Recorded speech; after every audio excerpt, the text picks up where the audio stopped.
Hello दोस्तों, आज मेरा जो टॉपिक रहेगा हिंदी का वो रहेगा विकारी और अवकारी शब्द। ठीक है, इंपॉर्टेंट टॉपिक है, एग्जाम में ये क्वेश्चन इससे आ जाते हैं और बहुत ही इंपॉर्टेंट है। हर किसी की समझ में ज़्यादा आता भी नहीं है क्योंकि इसका जो डेफिनेशन देते हैं उस हिसाब से अगर आप करोगे तो कहीं ना कहीं जाके आपसे मिस्टेक हो जाती है। तो इस टॉपिक को मैं अपनी भाषा में समझाने की पूरी कोशिश करूंगा और उम्मीद करूंगा ये टॉपिक आपको अच्छी तरह समझ में आएगा। ज़्यादा बड़ा टॉपिक नहीं है, वीडियो मुश्किल से 4 या 5 मिनट की होगी, लेकिन ये मोस्ट इंपॉर्टेंट है। आपका किसी भी एग्जाम में चला जाना, यूपी ट्रिपल का किसी भी एग्जाम, पुलिस का है या किसी भी मतलब कोई भी परीक्षा है, उसमें आपके लिए सबसे इंपॉर्टेंट टॉपिक रहेगा। तो शुरुआत करते हैं विकारी अविकारी शब्द। ठीक है ना, तो ये जो शब्द होते हैं ये होते हैं रूप या प्रयोग के आधार पर। ठीक है, रूप या प्रयोग के आधार पर, प्रयोग के आधार पर। तो ये शब्द जो है रूप या प्रयोग के आधार पर 2 प्रकार के हुए। ठीक है ना, पहला जो है जिसे बोलते हैं विकारी शब्द, क्या बोलेंगे, विकारी, और दूसरे जो हैं इन्हें बोला जाता है अविकारी। ठीक है, अविकारी शब्द। तो विकारी अविकारी किसके आधार पर, रूप या प्रयोग। सीधा आपसे क्वेश्चन कभी कभी ऐसे भी पूछ लेता है कि रूप या प्रयोग के आधार पर शब्द कितने प्रकार के होते हैं, 2 प्रकार के होते हैं। ठीक है, अब इन शब्दों के बारे में बात की जाए तो शब्दों को 4 भागों में वर्गीकृत किया गया है। पहले जो होते हैं वो होते हैं आपके इतिहास या स्रोत के आधार पर, जो आपके 4 प्रकार के होते हैं, कहीं कहीं आपके 5 भी लिखे होते हैं, जिसमें तत्सम होते हैं, तद्भव होते हैं, देशज होते हैं, विदेशी या आगत होते हैं, ये 4 हो गए।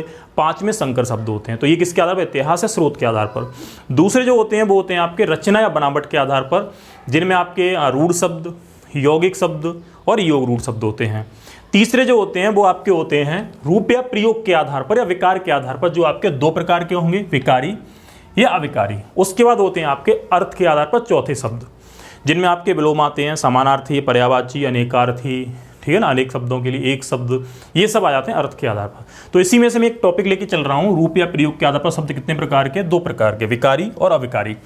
अब ये डेफिनेशन इनकी जो है वो ये है, मतलब किताब में, कि वे शब्द, सुनना, कि वे शब्द जो लिंग, वचन या कारक के आधार पर परिवर्तित हो जाते हैं, यानी उनका रूप बदल जाता है, वो होते हैं विकारी। विकार उत्पन्न हो जाए, विकास पता होगा, परिवर्तन आ जाए, वो विकारी शब्द होते हैं।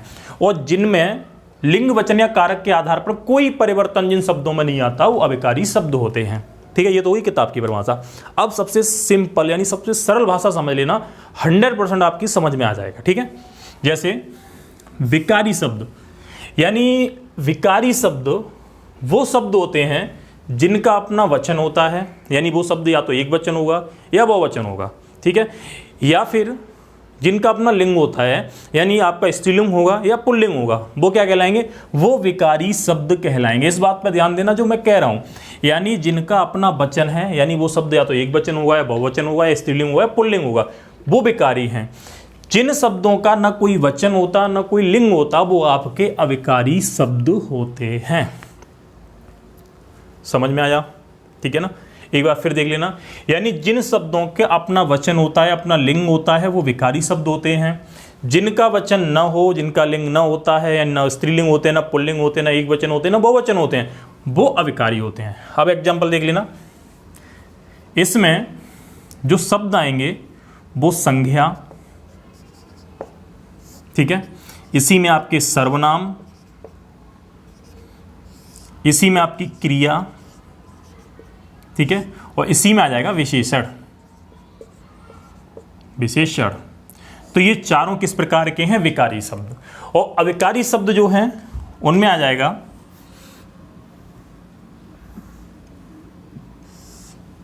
जिनमें आपके बोलते हैं क्रिया विशेषण,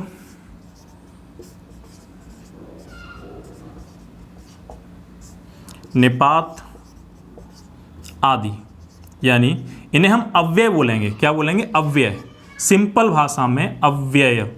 तो अव्यय शब्द जो होते हैं वो आपके अविकारी कहलाते हैं। बाकी संज्ञा, सर्वनाम, क्रिया विशेषण आपके क्या कहलाते हैं, विकारी शब्द। अभी तक आपकी समझ में नहीं आ रहा होगा कि कौन कौन से शब्द, तो अब देख लेना।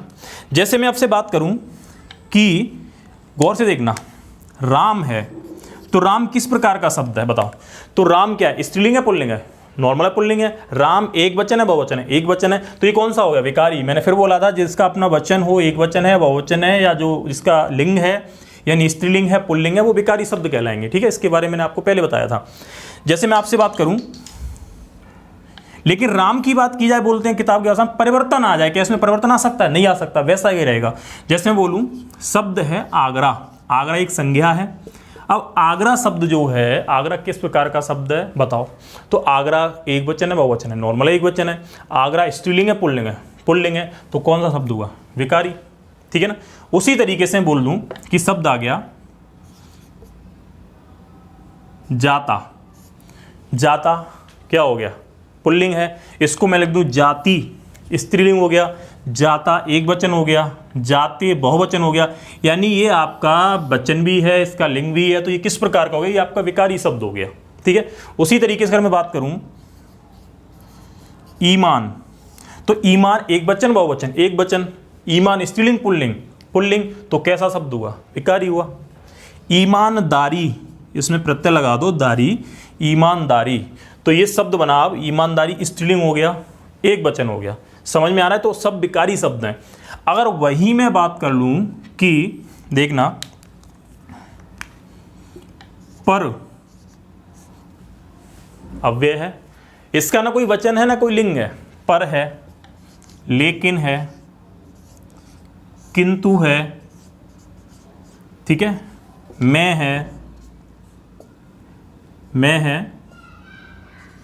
आज है, कल है, ठीक है, आज है, कल है, क्या है, ठीक है, तेज है,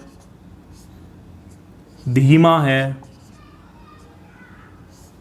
ठीक है, ये बताओ मुझे कि पर में कोई बहुवचन है इसमें, सॉरी इसका मतलब वचन है, नहीं है, लेकिन का, किंतु, परंतु, आज, कल, क्योंकि, इसलिए, ये जितने भी शब्द हैं ना ही ये आपके किसका कोई वचन होता है, ना ये एक वचन में प्रयोग किए जाते हैं, ना बहुवचन में किए जाते हैं, ना इनका स्त्रीलिंग होता है ना पुल्लिंग होता है, तो ये शब्द कैसे हो गए, ये सब आपके सारे के सारे अविकारी शब्द हो गए। समझ में आ गया होगा। ठीक है, जैसे मैं आपसे एक एग्जाम्पल पूछूं इसमें, देखना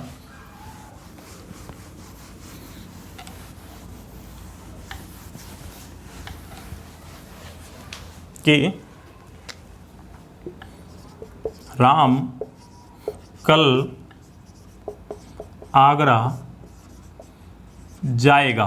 ठीक है ना, तो राम कल आगरा जाएगा। अगर इसमें पूछा जाए कि इसमें कौन सा शब्द अविकारी शब्द है, तो बताना मुझे।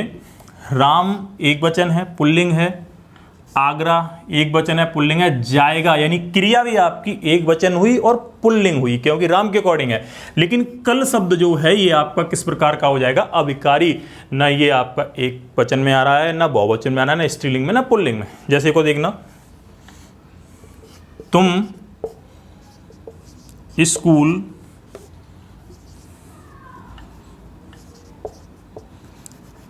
किस लिए, किस लिए नहीं आए। ठीक है, नहीं आए। तो इसमें अगर पूछा जाए कि इसमें अविकारी शब्द कौन सा है, अब बताओ मुझे, क्योंकि तुम स्कूल आना, ठीक है ना, आना, तो ये सब विकारी शब्द हैं। किस लिए, ये भी क्या है, ये अविकारी है। और नहीं शब्द भी आपका अविकारी रहेगा, क्योंकि नहीं जो है ये ना एक वचन, ना बहुवचन है, स्त्रीलिंग है, ना पुल्लिंग है, तो ये कैसे शब्द हैं, अविकारी शब्द। तो उम्मीद करता हूं कि अविकारी विकारी शब्द आपको समझ में आ गए होंगे। एक एग्जांपल और ले रहा हूं मैं। ठीक है, मोहन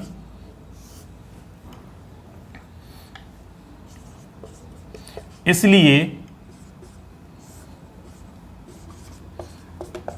घर पर है क्योंकि, क्योंकि, बस यही छोड़ दो। अब मुझे ये बताओ कि इनमें कौन कौन से शब्द अविकारी शब्द हैं। तो विकारी शब्द तो आपका मोहन हो जाएगा, घर भी आपका विकारी शब्द है, लेकिन इसलिए, पर और क्योंकि ये कैसे हैं, ये आपके अविकारी शब्द हैं। ना इनका एक वचन है, ना बहुवचन है, ना स्त्रीलिंग है, ना पुल्लिंग है, तो ये शब्द कैसे हो गए, ये शब्द आपके अविकारी शब्द हो गए। तो उम्मीद करता हूँ ये वीडियो आपको समझ में आई होगी। ठीक है ना, और अगर समझ में आई है, पसंद आई है तो वीडियो को प्लीज़ लाइक कर दिया करो, ठीक है। लास्ट तक अगर देखते हो तो वीडियो को लाइक कर दिया करो। जो नए लोग हैं वो चैनल को सब्सक्राइब कर दें, ठीक है ना। और मैंने अभी आज बताया था आपको, कल से मैं करंट अफेयर वगैरह इसकी वीडियो डालना शुरू करूँगा डेली सुबह 8 से लेकर 9 बजे के बीच में, ठीक है, जो आपकी डेली करंट अफेयर है। और इससे पुरानी जो 1 साल पीछे की करंट अफेयर है वो आपको दिन में डालने की कोशिश करूँगा, इसमें आपके 8 से 10 पॉइंट हुआ करेंगे, उससे संबंधित उसमें फैक्ट भी आएंगे, ठीक है ना। तो धन्यवाद।